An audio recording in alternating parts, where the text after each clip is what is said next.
오늘 함께 나눌 하나님의 말씀은 요한복음 2장 13절부터 17절까지의 말씀입니다. 요한복음 2장 13절에서부터 17절까지의 말씀, 하나님의 집을 향한 열심의 열매라는 그런 제목으로 함께 말씀을 나누겠습니다.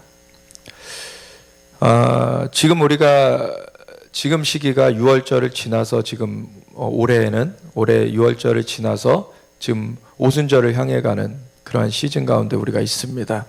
근데 지금 이 본문의 말씀은 6월절이 되기 직전에 그러한 말씀인데, 우리가 함께 읽겠습니다. 13절부터 유대인의 6월절이 가까운지라 예수께서 예루살렘으로 올라가셨더니 성전 안에서 소와 양과 비둘기 파는 사람들과 돈 바꾸는 사람들이 앉아있는 것을 보시고 노끈으로 채찍을 만드사 양이나 소를 다 성전에서 내쫓으시고 돈 바꾸는 사람들의 돈을 쏟으시며 상을 엎으시고 비둘기 파는 사람들에게 이르시되 이것을 여기서 가져가라, 내 아버지의 집으로 장사하는 집을 만들지 말라 하시니 제 아들이 성경 말씀에 주의 전을 사모하는 여심이 나를 삼키리라 한 것을 기억하더라. 아멘.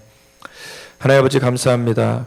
우리에게 오늘도 이 예배로 주님을 만나는 시간을 이렇게 갖게 하심을 감사드리고, 매일매일의 삶에서 하나님과 함께 이렇게 삶을 살아갈 수 있도록 우리를 불러주셔서 감사합니다. 하나님 영광 받으시고, 우리의 이 예배 가운데 주님의 말씀을 우리의 심령에 새기고 성령님의 역사하신 가운데 이 말씀을 붙여줄 수 있도록 우리를 붙들어 주시옵소서. 감사드리며 예수 그리스도의 이름으로 기도드렸습니다. 아멘. 우리 6월절을 앞두고서 이제 예수님께서 십자가를 지러 이제 6월절 6일 전에 그 예루살렘으로 가셨어요. 그래서 6일 전에 이 예루살렘으로 가셨을 때 이제는 그 장사하는 자들을 내어 쫓는 일을 그때 하셨습니다.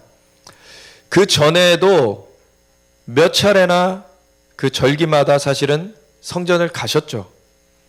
그때 없었던 장사하는 자들이 이때 새로 생긴 게 아니었죠. 이미 그 전부터 있어 온 그 사람들이 그때도 있었던 것입니다. 근데 예수님께서는 십자가를 지시기 전까지는 그것을 가만두셨었어요. 그게 올바라서 가만두신 것이 아니었습니다. 주님의 일을 이루시는 그 때를 위하여서 주님께서 그것을 두셨던 것이었죠. 근데 이제는 주님께서 그 모든 것을 새롭게 해야 될 그런 때가 오셨어요. 그것은 궁극적으로 십자가에서 예수님께서 물과 피를 쏟으시면서 달려 돌아가실 때 우리의 죄를 대속하실 뿐만 아니라 사탄의 머리를 깨트리시고 이제 이 하늘과 땅의 권세를 되찾아오시는 그 일을 행하시는 그 사명을 이제 감당할 때가 왔죠.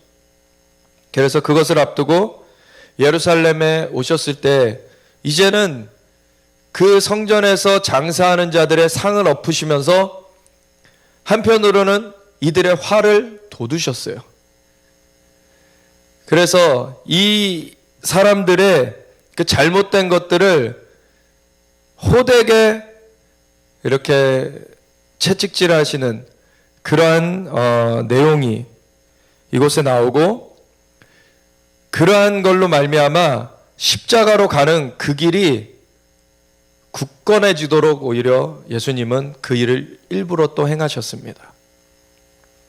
그러니까 두 가지 측면이죠. 이 행위 자체가 잘못됐기 때문에 예수님께서 이것을 책망하신 것도 있거니와, 또 십자가로 가는 그 여정 가운데 그것을 위하여서 그 준비 작업들을 해나가신 것이기도 합니다. 그래서 예수님께서는 여기 본문에서는 그 구절이 나오지 않았지만 누가복음이나 다른 병행 구절에서는 내 집은 만민이 기도하는 집이라 일컬음을 받으리라 하였거늘 너희가 강도의 구려를 만들었도다, 이렇게 책망을 하셨어요.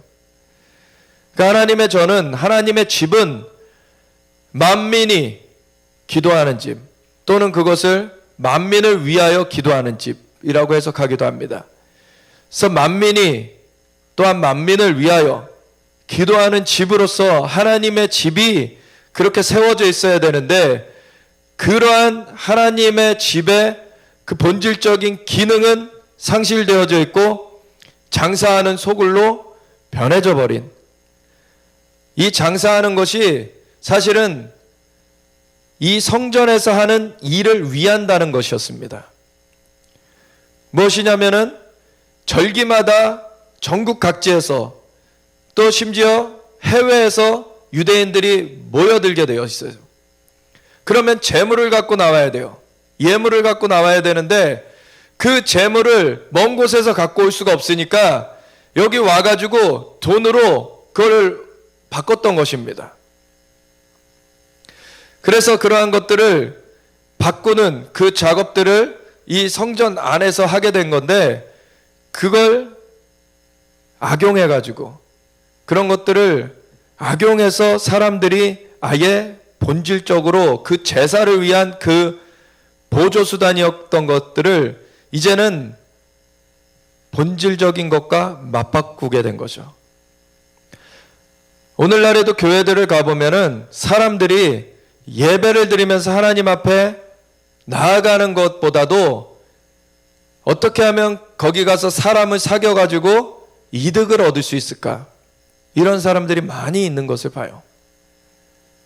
특별히 대형화된 그러한 교회들이 많이 생겨나면서 그곳 가운데 깊이 예배를 나아가는 것보다는 그곳에 그냥 참석하면서 나는 크리스천이라고 하지만 크리스천의 삶은 나오지 않은, 오히려 교회에 가서 비즈니스를 하고 있는 그러한 모습들을 봅니다. 그리고 정치인들 중에서도 크리스천이라고 하지만 그냥 교회 가서 여전히 정치의 그 표를 얻기 위해서 그렇게 크리스천이라고 하는 사람들이 있어요. 하나님께서는 이것을 모르시는 것이 아닙니다.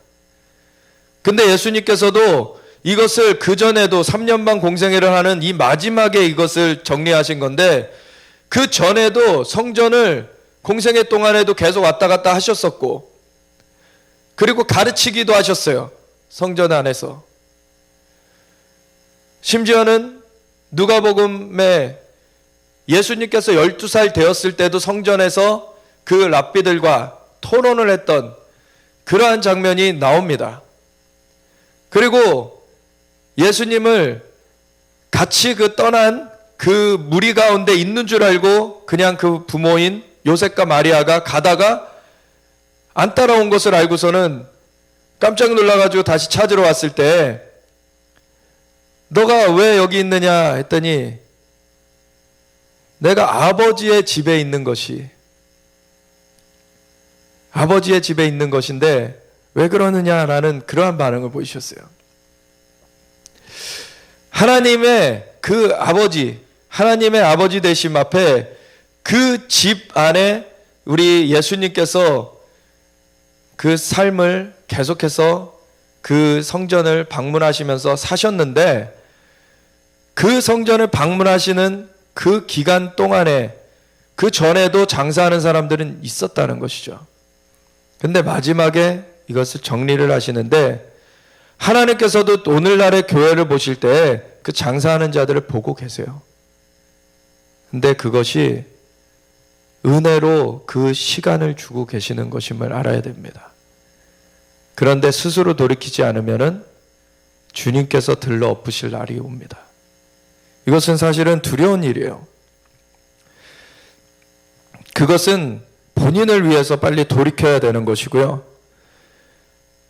내 아버지의 집으로 장사하는 집을 만들지 말라 라고 말씀하셨는데 제자들이 어떤 성경 말씀을 기억하게 됐냐면 주의 전을 사모하는 열심히 나를 삼키리라 한 것을 기억하게 됐어요. 이것은 예수님께서 자신의 분으로서 자신의 어떤 생각과 의견, 자신의 뜻을 따라서 그냥 인간적인 연약함으로 그러한 분을 내었던 게 아니라 하나님의 전을 위한 열심으로써 이 일을 행했다는 것을 볼 수가 있는 것입니다. 그러니까 우리가 주님을 위하여서 많은 일들을 할 수가 있어요. 아까 말씀드렸듯이 이 비둘기 파는 일, 이러한 재물을 파는 일들이 사실 하나님의 전을 위한 일로서 시작이 되었다는 거예요. 근데 그것이 변질되어 가지고 하나님의 전을 위한 열심은 없고 그냥 이것이 생계수단이 되어지고 비즈니스가 되어지고 자신의 이득을 위한 일로 바뀌어버렸을 때 이것은 오히려 그 사람에게 화가 되는 것이죠. 하나님을 향한 열심, 그리고 하나님의 집을 향한 열심, 이 열심이 항상 우리 안에 불타오르길 원합니다. 우리가 무슨 목적으로 하느냐, 같은 행동을 해도 하나님은 그 마음을, 그 중심을 보신다 그러셨어요. 무슨 동기로 하느냐, 무슨 마음으로 하느냐, 이것이 굉장히 중요한 것입니다.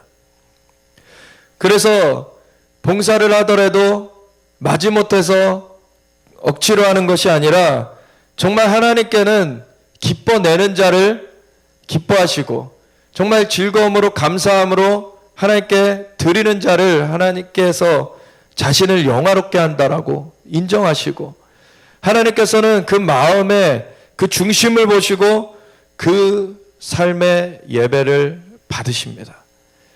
그래서 이러한 하나님의 전을 위한, 하나님의 집을 위한 열심이 우리 안에 계속 불타오르면서 하나님 앞에서 우리의 삶이 열매 맺어가길 원해요.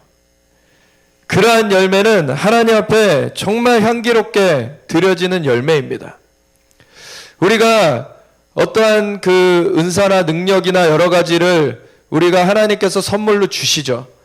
근데 그것을 하나님을 위한 열심으로, 하나님의 집을 위한 열심으로 이것을 쓰게 되지 않으면은 나중에는 칼이 주어졌는데 그걸로 요리를 만들 수도 있고 여러 가지 물건을 만들 수도 있고 여러 가지 좋은 일도 할 수도 있지만 칼로서 상하게도 할 수 있다는 것.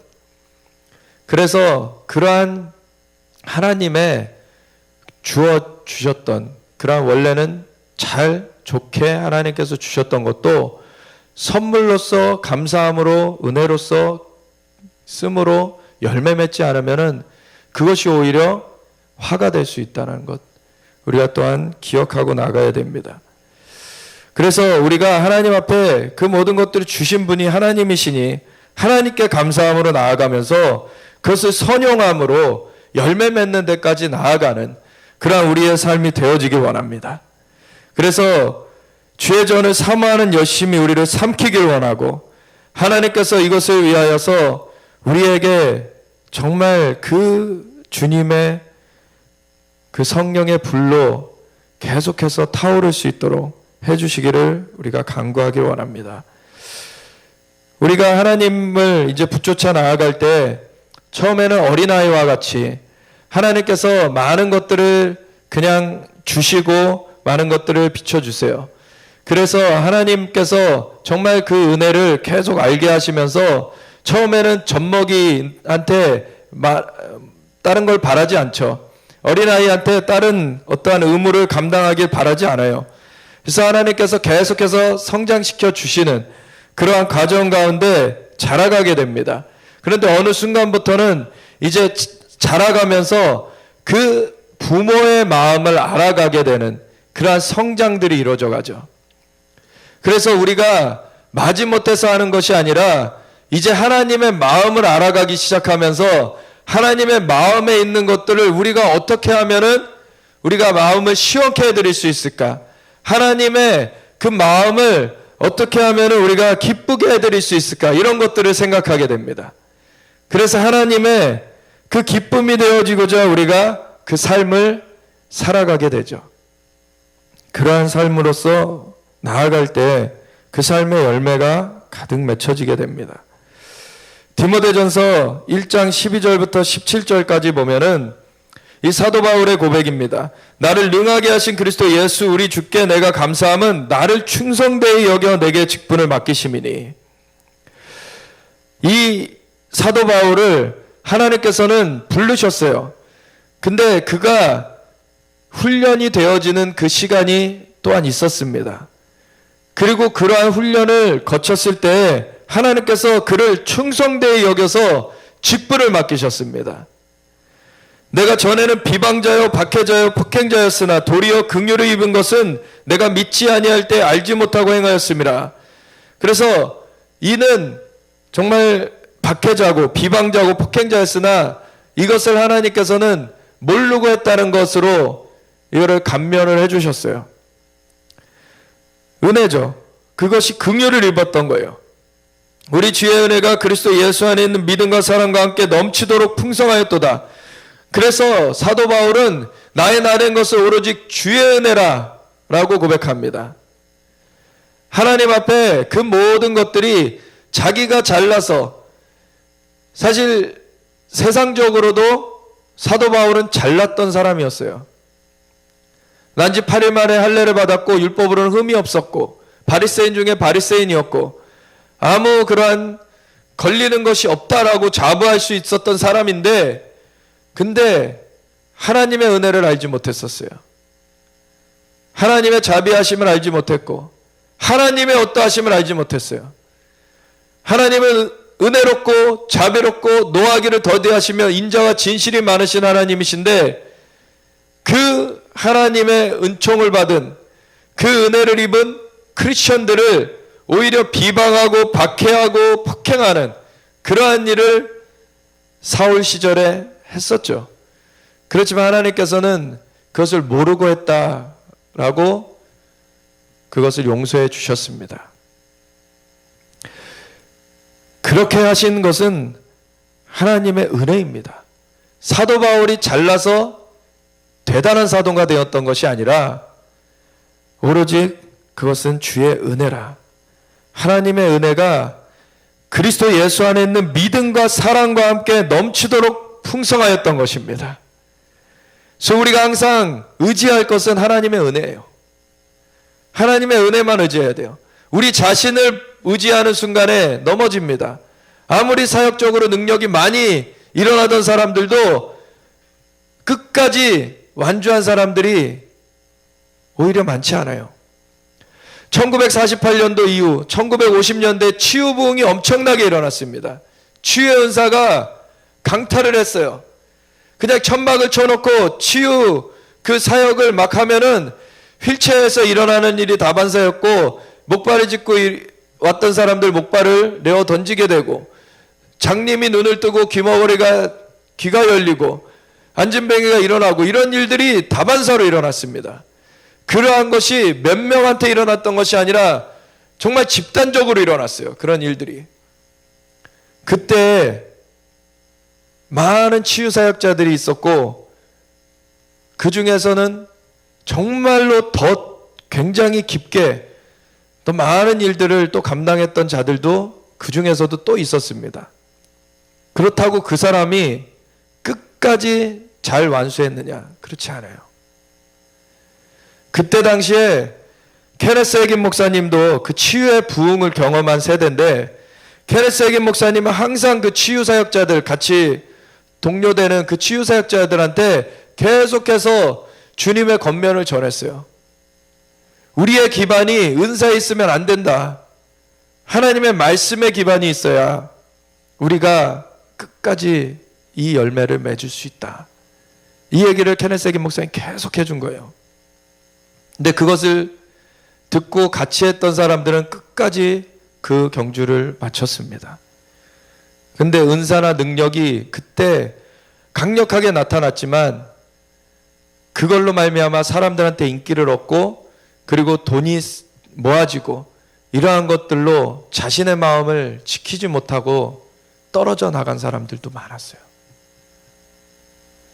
결국에는 그 사람이 하나님의 뜻대로 행하는 자라야 천국에 합당하다, 주님께서 말씀하셨는데, 은사와 능력을 하나님께서 주시는 것도 은혜입니다. 근데 그 은혜를 붙잡고서 끝까지 주님의 뜻 가운데 우리가 완주할 수 있어야 되는 것이죠. 그래서 항상 우리가 자신의 능력, 자신의 은사, 자신의 것들을 의지하는 것이 아니라 항상 하나님의 은혜를 의지하는 우리가 되어지길 원합니다. 밑보다 모든 사람이 받을 만한 이 말이여 그리스도 예수께서 죄인을 구원하시려고 세상에 임하셨다 하였도다. 죄인 중에 내가 괴순이라. 그래서 자신한테는 의지할 것이 없다는 것을 사도 바울은 철저하게 고백을 해요. 자신은 죄인 중에 오히려 괴수다. 자신한테 공로가 전혀 없다. 오히려 하나님을 대적하던 자였다. 근데 내가 이렇게 직분을 맡은 것은 오로지 하나님의 은혜로 맡게 된 것이다. 하나님의 은혜를 찬미하는 것이죠. 우리의 삶 가운데 이 하나님의 은혜를 찬미하는 우리의 삶이 되어지길 원합니다. 그러나 내가 긍휼을 입은 까닭은 예수 그리스도께서 내게 먼저 일체 오래 참으심을 보이사 후에 주를 믿어 영생 얻는 자들에게 본이 되게 하려 하심이라. 영원하신 왕 곧 썩지 아니하고 보이지 아니하고 홀로 하나이신 하나님께 존귀와 영광이 영원 무궁하도록 있을지어다. 아멘. 그래서 모든 영광은 주님께 돌려져야 됩니다. 모든 존귀와 영광이 주님께 있습니다. 고린도전서 4장 1, 2절에는 이렇게 말하고 있어요. 사람이 마땅히 우리를 그리스도의 일꾼이요 하나님의 비밀을 맡은 자로 여길지어다. 그래서 이 사도 바울은 엄청난 계시를 받았던 사람이고 엄청난 능력이 나타났던 사람이에요. 근데 그것 때문에 자고하지 않았습니다. 그리고 맡을 자들에게 구할 것은 충성이니라. 그걸 가지고 하나님을 위하여서, 하나님의 집을 위하여서, 하나님의 나라를 위하여서 그 삶을 온전하게 충성되이 살아갔어요. 우리의 삶이 이러한 충성된 삶이 되어지길 원합니다. 계시록 3장 14절부터 22절까지를 보면은 라오디게아 교회를 향하여서, 이 7교회를 향하여서 편지하라 그러셨을 때 그 마지막 그 7번째 교회인 라오디게아 교회를 향하여서 이렇게 말씀하십니다. 라오디게아 교회 사자에게 편지하라. 아멘이시오 충성되고 참된 증인이시오 하나님의 창조의 근본이시니가 이르시되, 여기도 보면 예수님을 소개하는 그 얘기부터가 아멘이요 충성되고 참된 증인이시라는 것을 얘기하고 있어요. 예수님이 우리의 온전한 본이 되시는 분이십니다. 그분이 온전한 우리의 목표가 되시고 목적이 되시는 분이시고 우리의 기준이 되시는 분이십니다. 그분이 우리를 위하여서 이러한 본이 되셨을 뿐만 아니라 그분은 근본적으로 하나님의 창조의 근본이신 분이시죠. 창조주이신 그분, 그 하나님과 한 분이신 그분이 인간의 몸을 입고 오셔서 이 땅 가운데 사실 때에는 인간의 본으로서 사셨는데 아멘이시오 충성되고 참된 증인으로서 사셨습니다. 그분께서 권면을 주시는 거예요. 권고를 주시는 거예요. 내가 내 행위를 아노니 내가 차지도 아니하고 뜨겁지도 아니하도다. 내가 차든지 뜨겁든지 하기를 원하노라. 이거를 보통 마음을 미지근하면 안 된다라고 많이 얘기를 해요. 근데 여기 보면은 분명히 내가 내 행위를 아노니라고 말씀하고 계십니다. 계시록에서는 계속해서 행위에 대해서 얘기를 해요.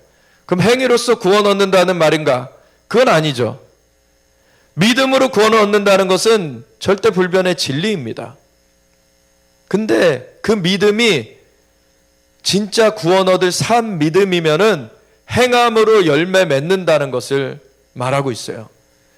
그래서 하나님께서는 그 행함으로 열매 맺은 것을 계수하시겠다고 하세요. 계시록에는 계속 그 계수에 대한 얘기가 나옵니다.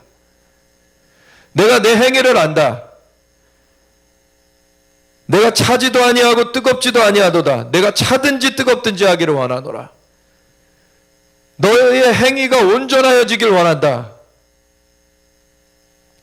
우리의 삶으로서 열매 맺어지길 주님께서는 바라시는 거예요. 우리의 삶에 마음은 있으나 마음은 원이로되 육신이 약하도다. 이런 표현도 제자들을 향하여서 쓰시기도 하셨죠. 그는 성령님이 임하시기 전입니다. 그때는 육신을 이길 수가 없었어요. 이 제자들이. 그럴 힘이 자체적으로 없죠. 근데 성령님이 우리에게는 임하셨습니다. 보혜사예요. 도와주시는 분이세요. 성령으로 육신의 행실을 죽이면 산다고 하였습니다. 성령의 음성을 듣는, 하나님의 음성을 듣는 자들이 하나님의 아들이라고. 그 성령의 도우심으로 육신의 행실을 죽이면서 우리는 그 길을 나아갈 때 그것이 열매 맺는 삶인 것을 성경은 말하고 있습니다. 그래서 우리가 하나님 앞에 나중에 주님 앞에 결산하는 날에 주님 제가 원했는데 어쩔 수 없었어요 라는 그 변명은 할 수는 없다는 거예요. 사울이 바울된 그 경우에서 그 사울이었을 때 그 비방자요 박해자요 폭행자였을 때에는 그것을 알지 못했고 행했던 것을 주님께서 사하여 주셨습니다. 우리가 아직 알지 못하고 행하는 것들이 있어요. 주님 앞에 그것을 깨달았을 때 주님 앞에 용서를 구하면 주님께서는 미쁘시고 의로우사 그것을 사하시고 그것을 죄 없다고 아예 그것을 잊어버리십니다. 그런데 우리가 알고서도 그것을 하지 않을 때 혹은 알고서도 하지 말아야 될 것을 할 때 그것은 하나님 앞에 변명할 수가 없는 거예요. 우리가 하나님 앞에 물론 예수 그리스도 안에서 회개하면은 우리는 다시 용서함을 받습니다. 근데 그것을 처리하지 않은 채로 하나님 앞에 서게 됐을 때에는 그것이 결산되어진다는 거예요. 그래서 그 행위가 차지도 아니하고 뜨겁지도 아니한 그 미지근한 상태로 가게 되면은 하나님께서는 심지어는 이 뒤에 토하여 내버리겠다고 하셨어요. 우리가 하나님 앞에 정말로 우리의 삶을 통하여서 열매 맺는 그 삶으로서 다름박질하기 원합니다. 내가 이같이 미지근하여 뜨겁지도 아니하고 차지도 아니하노니 내 입에서 너를 토하여 버리리라. 내가 말하기를 나는 부자라 부유하여 부족한 것이 없다 하나 세상적으로 부자인 것 그것 갖고 구원을 얻지 못합니다. 내 공고한 것과 가련한 것과 가난한 것과 눈먼 것과 벌거벗은 것을 알지 못하는도다. 이 부자라는 것이 물질적으로 부유한 것만 말하는 것은 아닙니다. 학적으로 지식적으로 부유한 것을 가지고서 자기가 자랑할 수도 있어요. 그런데 그 지식이 구원하지 못합니다. 오로지 하나님의 은혜입니다. 오로지 하나님의 은혜를 우리가 덧입어야 되고 그 은혜 가운데 감사함으로 우리가 나아가면은 이 도와주시는 분 성령님께서 그 길을 이끌어 주세요. 그러면 그 삶 가운데 열매 맺어지는 것이 정말 기쁨으로 그 삶이 열매 맺어지는 삶으로 나아가게 됩니다. 내가 말하기를 나는 부자라 부유하여 부족한 것이 없다 하나 내 공고한 것과 가련한 것과 가난한 것과 눈먼 것과 벌거벗은 것을 알지 못하는다. 이 영적인 실상은 이렇다라는 것은 네가 알지 못하는다다. 내가 너를 권하노니 내게서 불로 연단한 금을 사서 부유하게 하고 흰옷을 사서 입어 벌거벗은 수치를 보이지 않게 하고 안약을 사서 눈에 발라 보게 하라. 그래서 이 모든 그 단계가 불로 연단한 금을 산다는 것은 하나님의 말씀으로 우리가 재단되어야 된다는 것이죠. 하나님의 말씀으로 우리가 온전히 새로워지는 그러한 우리의 삶이 되어지는 그래서 불로 연단한 금처럼 순금이 그 불순물이 제거되는 것이죠. 불로 연단을 하면 우리의 마음에 그 불순물들이 제거되어져야 되는 거예요. 그리고 우리의 영이 새로워졌지만 거듭났지만 우리의 마음이 새로워지지 않은 가운데 거기에 껴드는 다른 영들이 있어요. 그러한 것들을 그것이 탐욕일 수도 있고 어떠한 그 깨끗하지 못한 그러한 영들이 기거할 수가 있는 거예요. 그러한 것들을 처리해내야 됩니다. 하나님의 말씀의 기준 가운데로 우리가 순금과 같이 정금과 같이 나오도록 그렇게 우리는 주님 앞에 성령님의 인도하심을 구하면서 성령님께서 그 말씀을 주셨잖아요. 그래서 성령님 앞에 우리가 그 말씀을 우리가 기준 삼아서 그것을 주님 앞에 간구하며 이 말씀대로 우리 삶에 이루어지게 하시옵소서 라고 기도해야 되는 것입니다. 그럴 때 그 삶은 열매 맺어요. 그러면 흰옷을 사서 입는, 그것은 그 행위를 내가 안다라고 주님께서 말씀하셨던 것처럼 그 삶으로 열매 맺은 것을 보신다는 것이죠. 그리고 계시록 19장에 예수님께서 공중에서 혼인잔치를 하실 때 거기에 참여한 자들이 입은 옷은 성도들의 옳은 행실이라 이렇게 나와 있는 것이죠. 그 옳은 행실로서 열매 맺은 것들을 가지고서 주님을 만나게 되는 거예요. 그래서 우리의 삶에 이 흰옷을 입는 그러한 삶의 열매 맺는 그러한 삶이 되어져야 됩니다. 그러면 우리는 벌거벗은 수치를 보이지 않게 돼요. 주님 앞에 정말 그 신부의 단장이 되어지는 것입니다. 그것은 우리의 영으로 은사만 받아서 단장이 되어지지 않습니다. 삶으로 열매 맺는 것까지 가야지만 단장이 되어지는 거예요. 그리고 안약을 사서 눈에 발라 보게 하라.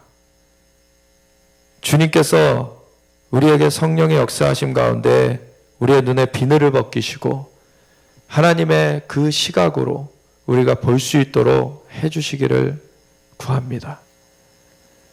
그래서 우리가 계속해서 지혜와 계시형을 구하면서 나아가야 돼요. 지혜와 계시형을 구할 때 사실 은사는 아무에게나 주어지지만 하나님의 일곱 영은 정말 하나님 앞에 하나님의 그 집을 향한 열심이 있는 자들, 하나님을 향하여서 충성된 자들, 그러한 자들에게 하나님의 일곱 영이 부어집니다. 그래서 하나님께서 대표적으로 지혜와 계시형을 부어주시는데 그걸로 말미암아 하나님을 더 깊은 단계에서 만나게 해주세요.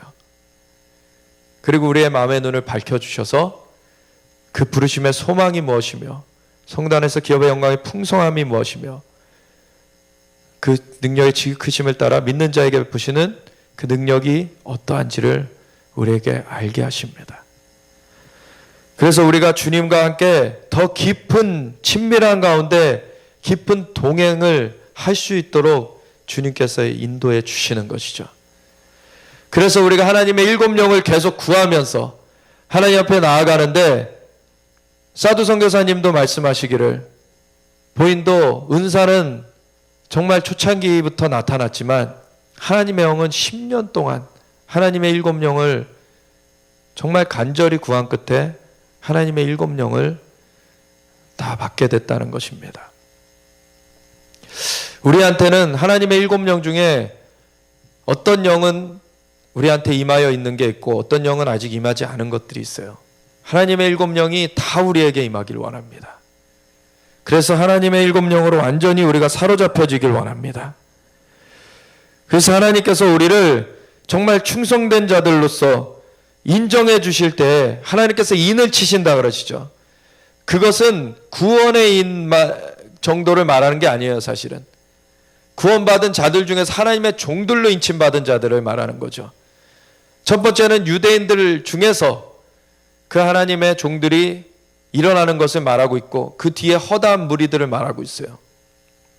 그래서 이방인 중에서인 우리도 하나님의 인을 그와 같이 우리가 받을 수 있는데 그것은 하나님의 충성된 종으로서 그렇게 하나님께서 인증하시는 거예요.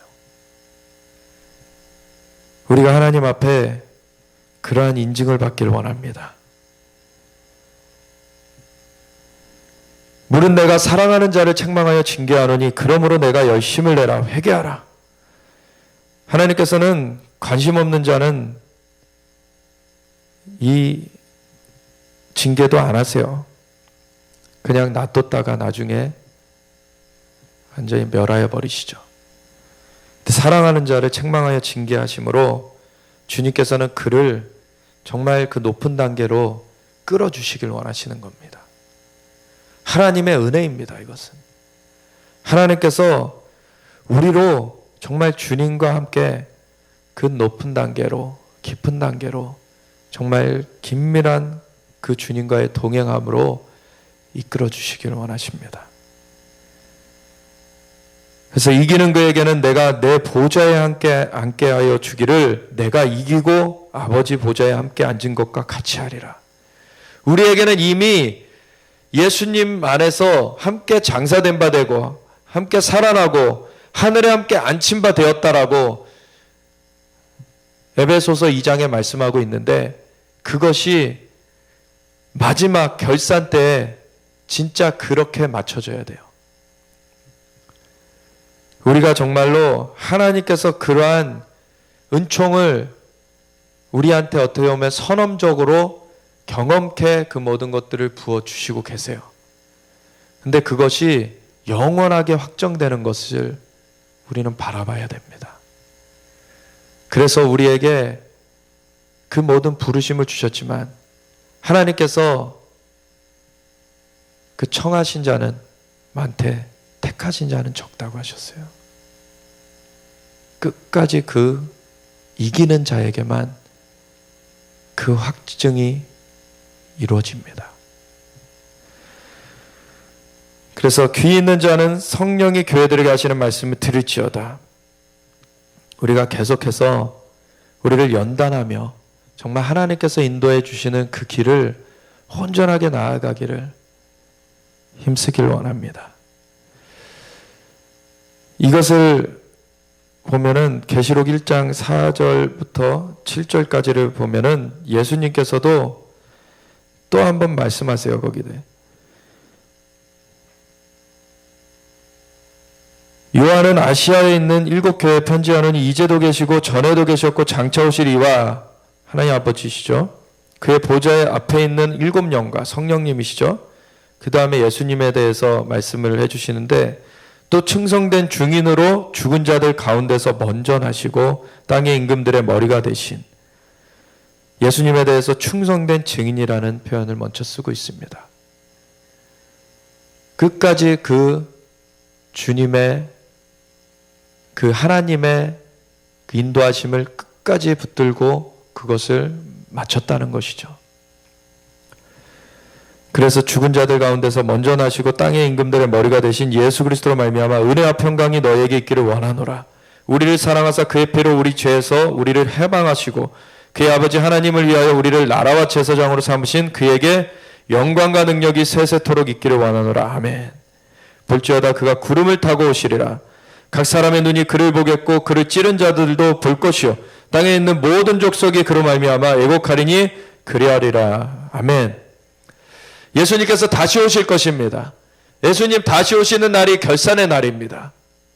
그때에는 번개가 동편에서 나서 서편까지 번쩍인 같이 공개적으로 임하실 것이라 그랬어요. 그래서 은밀하게 그리스도께서 임하였다 해도 너희는 속지 말라. 예수님께서 분명히 말씀하셨죠. 근데 왜 사람들이 이단에 빠집니까? 그들의 욕심인 거예요.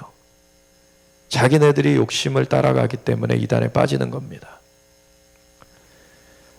오직 주님을 향한 그 열심으로 주님을 높여드리고 주님께서 은혜 주시는 것에 감사하면서 그것을 따라가면은 길을 잃지 않습니다.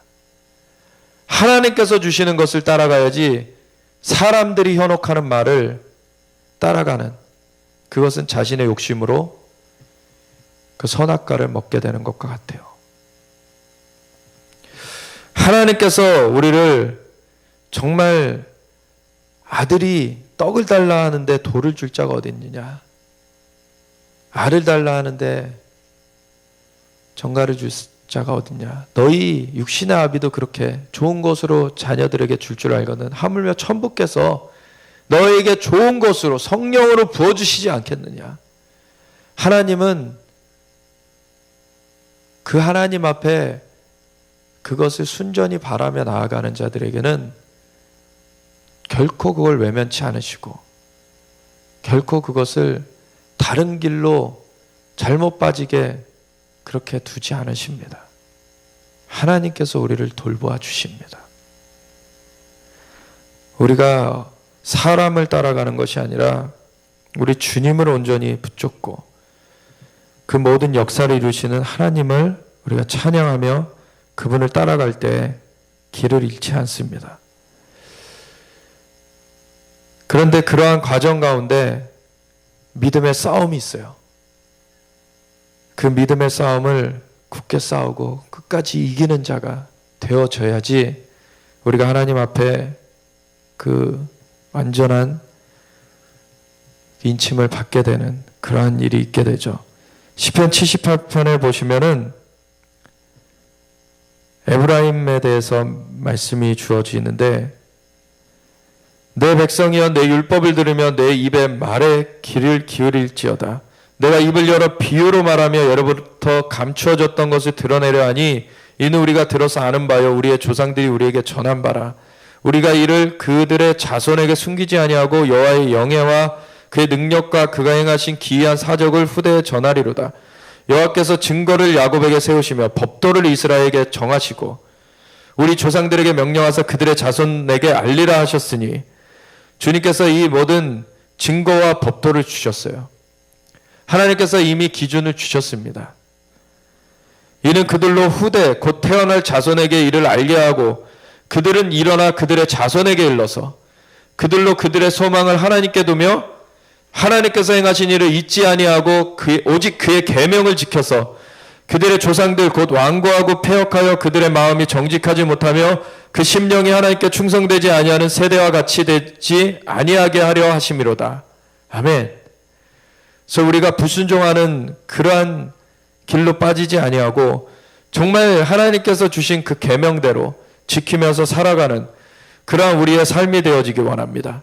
그런데 여기 보면 에브라임 자손은 무기를 갖추며 활을 가졌으나 전쟁의 날에 물러갔도다. 우리에게 하나님께서 은사를 주십니다. 능력을 주십니다. 하나님께서 무기를 갖추며 활을 가지게 하세요. 그거 갖고 자신의 만족을 위해 쓰라는 것이 아닙니다. 그걸 가지고서 싸우면서 이기라는 거예요. 그래서 우리가 정말 하나님께서 이러한 은혜로 이런 것들을 부어주시고 우리에게 갖춰주시는데 그걸 가지고 전쟁의 날에 싸우지 않으면은 물러가게 되면 그는 지는 자가 되죠. 주님께서 말씀하시는 이기는 자로서 들어갈 수가 없어요. 그들이 하나님의 언약을 지키지 아니하고 하나님의 언약을 지키려면 싸움이 있는 것입니다. 사실 세상의 영과의 싸움이 있는 거예요. 하나님을 따르는 자, 예수님께서도 말씀하시기를 나를 따르는 자를 세상이 핍박하리라고 하셨어요. 우리에게 핍박이 가해지게 돼 있습니다. 왜냐하면 세상의 영과 다른 영으로 살아가게 될 때에는 충돌이 일어날 수뿐이 없는 거예요. 근데 그것이 두려워서 그걸 내려놓게 되면은 그건 전쟁의 날에 물러가는 거예요. 그러면 지는 것이죠. 하나님 앞에 상급을 얻지 못합니다. 우리는 정말 하나님의 언약을 지키려고 하나님의 은혜를 붙들고서 우리는 이 싸움을, 믿음의 선한 싸움을 싸우라고 하셨어요. 우리가 이 싸움을 싸우면서 정말 이 믿음을 지키고 나의 달려갈 길을 마쳤다고 고백한 사도 바울의 그 고백처럼 우리가 정말 담대히 고백할 수 있기를 원합니다. 그들이 하나님의 언약을 지키지 아니하고 그의 율법 준행을 거절하며 여호와께서 행하신 것과 그들에게 보이신 그의 기이한 일을 잊었도다. 히브리서에도 말씀하시죠. 우리는 뒤로 물러가 침륜에 빠질 자들이 아니요 오직 앞으로 전진하여서 구원에 이르는 그 믿음을 가지고 전진하는 자라는 것입니다. 갈라디아서 5장 16절에서 26절에 보면은 세상의 영과 성령을 구별해 놓고 있어요. 내가 이르노니 너희는 성령을 따라 행하라. 그리하면 육체의 욕심을 이루지 아니하리라. 세상의 영은 육체의 욕심을 계속 부추겨요. 세상의 영은 안목의 정의, 이생의 자랑, 그 육신의 정욕을 부추겨서 사람들을 그릇된 길로 가게 하는 것입니다. 그런데 성령을 따라 행하면 그 육체의 욕심을 이루지 않습니다. 하나님 앞에 온전하게 우리가 나아갈 수가 있게 되는 것이죠. 육체의 소욕은 성령을 거스르고 성령은 육체를 거스르나니 이 둘이 서로 대적함으로 너희가 원하는 것을 하지 못하게 하려 함이니라. 이거는 둘 다 양다리 걸칠 수는 없어요. 우리가 세상의 영을 탐닉하는 순간 성령님은 근심하십니다. 슬퍼하십니다. 그것이 계속되어져서 이것이 돌이켜지지 않게 되면 떠나십니다. 성령을 근심하게 하지 말라고 하셨어요. 우리가 그리스도의 날까지 그 안에서 인침을 받았다고. 너희가 만일 성령의 인도하시는 바가 되면 율법 아래에 있지 아니하리라. 육체의 일은 분명하니 율법 아래에 있다는 것은 율법을 원하면 있어도 지킬 수 없는 그러한 삶인데, 성령으로 말미암아 우리는 율법을 완전히 이룬 자들이 되는 것입니다. 예수님께서 완전하게 이루신 그것이 우리한테도 완전하게 임하도록 성령님으로 말미암아 이루시는 것이죠. 육체의 일은 분명하니 곧 음행과 더러운 것과 호색과, 이 호색이라고 표현된 것이 사실 동성애를 말하는 것입니다. 우상 숭배와 주술과 원수 맺는 것과 분쟁과 시기와 분냄과 당짓는 것과 분열함과 이단과 투기와 술 취함과 방탕함과 또 그와 같은 것들이라. 이러한 세상의 영에 의한 것들, 이 육체의 일을 버리라는 거예요. 전에 너에게 경계한 것 같이 경계하노니 이런 일을 하는 자들은 하나님의 나라를 유업으로 받지 못할 것이요 오직 성령의 열매는 사랑과 희락과 화평과 오래 참음과 자비와 양선과 충성과 온유와 절제니 이 같은 것을 금지할 법이 없느니라.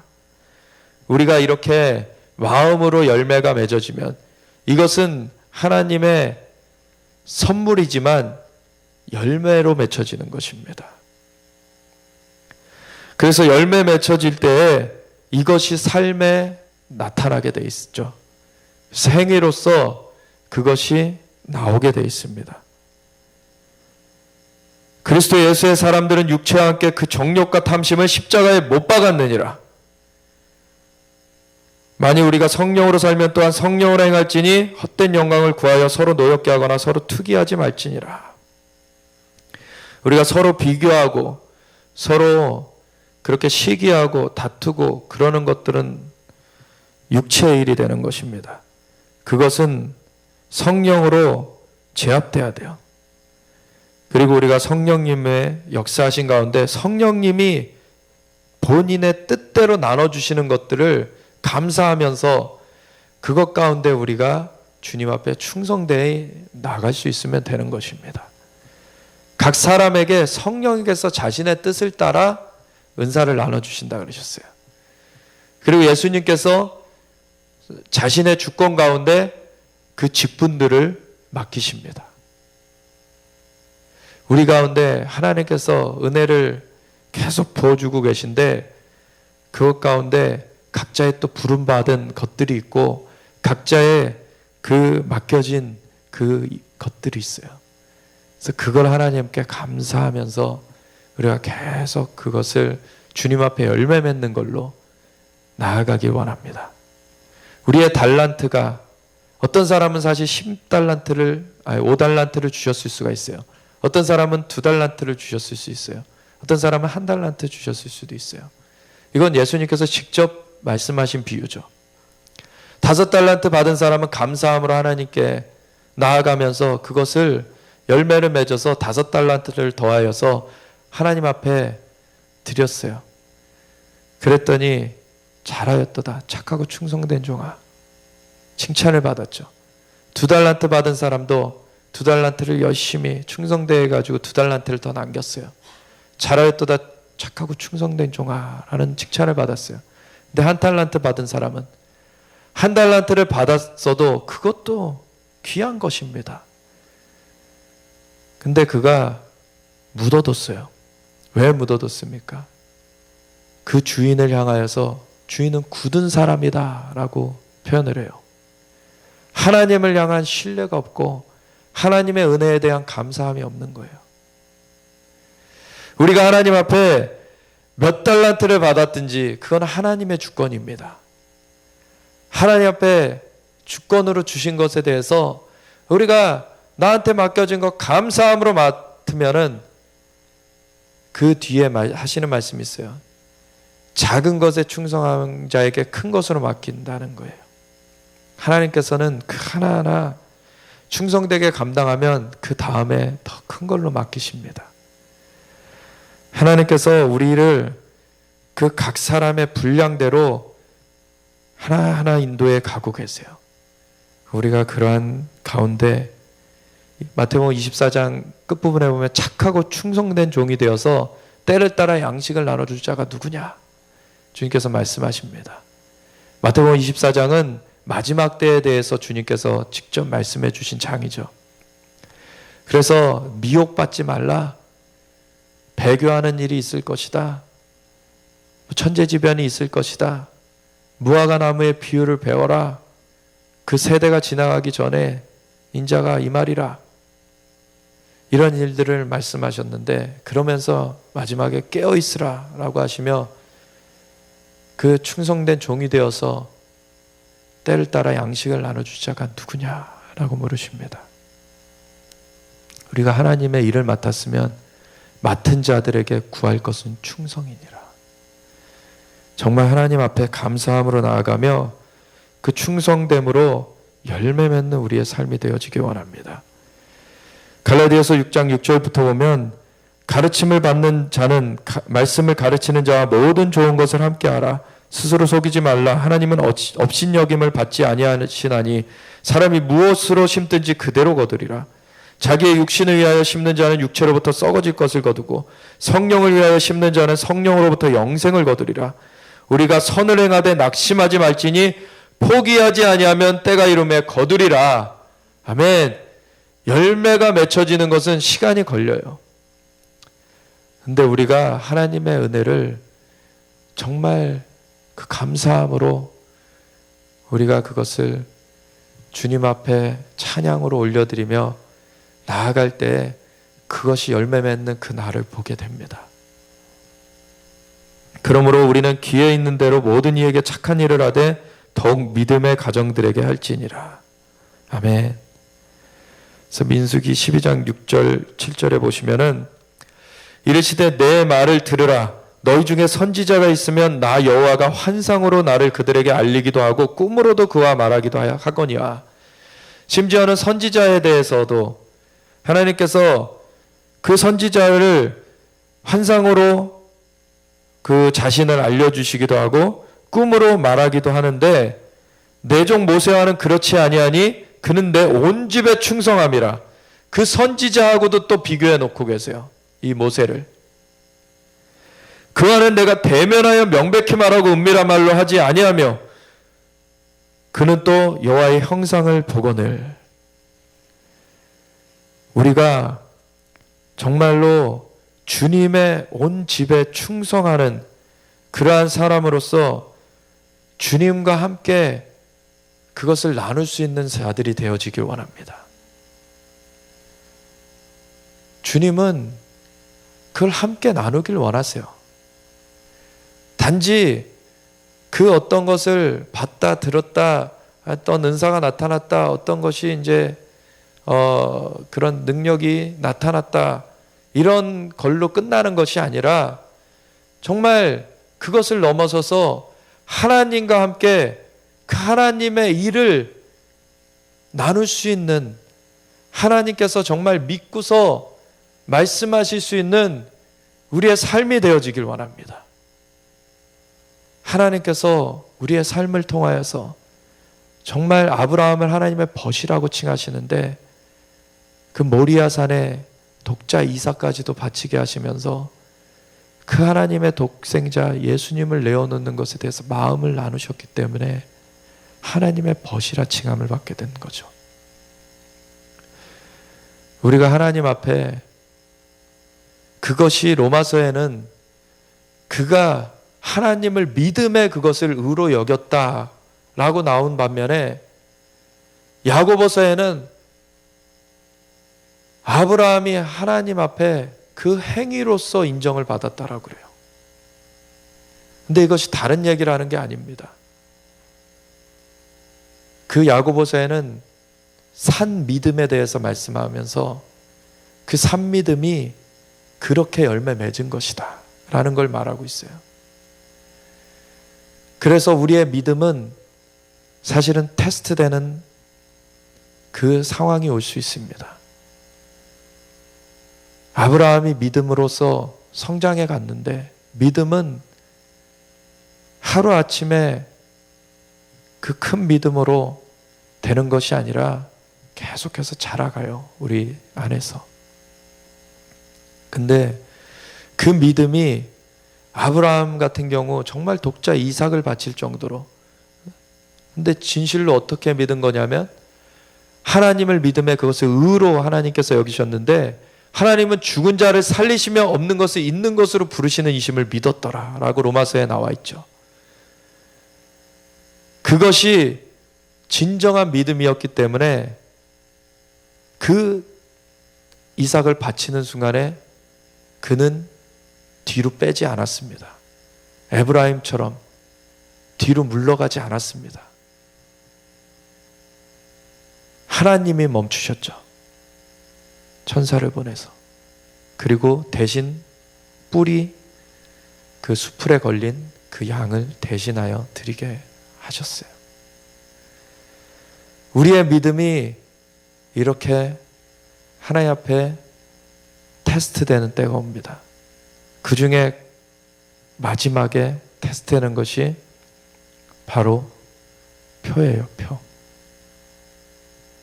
짐승의 표를 받지 않으면은 아무 매매도 못하게 만들어서 음식도 못 사게 되고, 어떻게 사느냐, 먹는 것과 입는 것 이런 것들에 매여 있게 되면 거기에 잡히게 되는 것이죠. 그러면 그때는 진짜 믿음을 써야 되는 그때인데 배교하는 일이 있겠다. 배교라는 것은 안 믿던 사람들에 대한 얘기가 아니죠. 믿던 사람들이 돌아서는 것입니다. 우리가 진짜 믿음이 온전한지가 테스트됩니다. 우리의 믿음은 우리의 능력에 있는 것도 아니고 우리의 은사에 있는 것도 아니고 우리의 어떠함에 있는 것이 아닙니다. 우리의 믿음은 하나님의 어떠하심에 있는 겁니다. 하나님은 죽은 자를 살리시며 없는 것을 있는 것으로 부르시는 이십니다. 하나님은 우리를 돌보아 주시는 분이십니다. 너희는 먼저 그의 나라와 그의 의를 구하라. 그리하면 이 모든 것을 너에게 더하시리라. 진짜 그 말씀대로 믿느냐? 진짜 그 말씀대로 너희가 그 믿음을 너희 안에 굳건하게 가졌느냐? 이것이 테스트되는 것입니다. 우리가 정말 열매 맺는 삶으로, 그래서 이기는 자로서 그렇게 나아가는, 우리의 삶에서 정말 이 싸움을 이기는 것까지 가야지 이 열매가 맺혀지는 거예요. 이것이 하나님 앞에 받아지는 겁니다. 우리가 우리의 삶을 통하여서 하나님 앞에 온전한 열매 맺는 삶으로 영광을 올려드리기 원합니다. 우리가 잠깐 기도하겠습니다. 하나님, 우리 마음을 감찰하시고 정말 하나님 주님 앞에 우리가 훈육되길 원합니다. 양육되길 원합니다. 하나님, 성령으로 우리와 함께 하셔서 인도하여 주심을 감사드립니다. 오로지 주의 은혜입니다. 주님의 은혜에 감사하며 우리가 이 길을 온전하게 나아가기 원하오니 주님, 우리를 깨우쳐 주시옵소서, 인도하여 주시옵소서. 우리 함께 주여 한번 외치고 기도하며 나아가겠습니다. 주여, 하나님 아버지 감사합니다. 주님, 우리 가운데 은혜를 베풀어 주시고 우리로 하여금 하나님의 인도하신 가운데 나아가게 하심을 감사드립니다. 하나님, 성령님으로 말미암아 우리의 그 발걸음이, 우리의 삶이 아버지 인도됨을 감사드립니다. 아버지, 우리의 삶이 온전하게 주님의 말씀대로 계명대로 온전하게 나아가기를 원합니다. 하나님, 이것이 온전히 싸움의 때 전쟁에 승리하며 나아갈 수 있는 우리의 삶이 되어지기 원합니다. 온전하게 열매 맺을 수 있는 믿음으로 나아가기 원합니다. 우리의 믿음이 아버지 연단되어지기 원합니다. 아버지, 불로 연단한 금을 사서 너희의 부유하게 하고, 하나님 주님 또한 그 흰 옷을 입어서 벌거벗은 수치를 보이지 않게 하고, 하나님 또한 그 안약을 발라서 눈에 발라 보게 하라고 하셨습니다. 하나님, 우리가 주님 앞에 준비되어지기 원합니다. 주님께서 성령을 부어서 이 모든 과정들을 인도하여 주고 계신데 우리가 은혜를 헛되이 받지 않기를 원합니다. 하나님, 이 모든 과정 가운데 아버지, 우리의 삶이 연단되어지고 정리되어져서 단정되어져서 아버지 주님 앞에 정말 신부의 단장이 되어질 수 있길 원합니다. 아버지, 우리의 삶이 온전하게 너희 행위를 하느니 내가 차든지 뜨겁든지 하라. 그리하지 아니하면은 토하여 내치리라고 하셨는데, 아버지, 우리의 행위가 온전하여지는 아버지 그 열매 맺는 삶으로 온전하게 나아가기 원합니다. 하나님의 집을 향한 열심히 우리를 삼키길 원합니다. 예수님의 그 말씀처럼 아버지, 하나님의 집을 향한 열심히 우리를 삼키게 하여 주시옵소서. 아버지, 그리하여서 모세가 그는 내 온 집에 충성하였다고 말씀하셨던 것처럼 아버지, 선지자에게 내가 환상으로 나를 보여주고 나를 나타내고 또한 꿈으로 말하기도 하거니와 모세는 그렇지 아니하니 내 온 집에 충성하였습니다. 주님 말씀하셨습니다. 아버지, 주님의 집에 충성하기 원합니다. 주님의 그 모든 그 역사하신 가운데 아버지, 주님의 나라와 의를 구하면서 주님과 함께 나아가기 원합니다. 주님 인도하여 주시옵소서. 아버지, 우리를 주님의 길로 이끌어 주시옵소서. 하나님 감사합니다. 우리의 마음을 아시는 주님, 우리의 마음을 감찰하시고 정말 우리의 마음 가운데 조정될 것이 조정되어질 수 있도록 주님 붙잡아 주시옵소서. 그래서 정말 우리의 믿음이 굳건하여져서 정말 행함으로 열매 맺을 수 있는 우리의 삶으로서 온전하게 나아가게 하여 주시옵소서. 아버지여, 주의 집을 향한 열심이, 여호와의 전을 향한 열심이 예수님을 삼켰다고 하였던 것처럼 우리가 주님의 집을 향한 열심이 삼킴바 되어지는 우리가 되어지게 하여 주시옵소서. 하나님, 모세에게 말씀하였듯이 저는 내 온 집에 충성하였다고 하신 그 표현대로 하나님, 우리가 정말 주님 앞에 충성된 삶을 살기 원합니다. 우리에게 직분을 주신 것이 하나님의 은혜입니다. 우리에게 은사를 주신 것도 하나님의 은혜입니다. 그리고 맡은 자에게 구할 것은 충성이라고 하셨습니다. 우리가 끝까지 주님께 충성됨으로 그 열매 맺는 삶을 살아가기 원합니다. 온전히 우리가 주님 앞에 충성된 증인으로서 그렇게 나아가기 원합니다. 주님 감사합니다. 영광 받으시옵소서. 우리의 삶을 성령으로 사로잡아 이끌어 가시옵소서.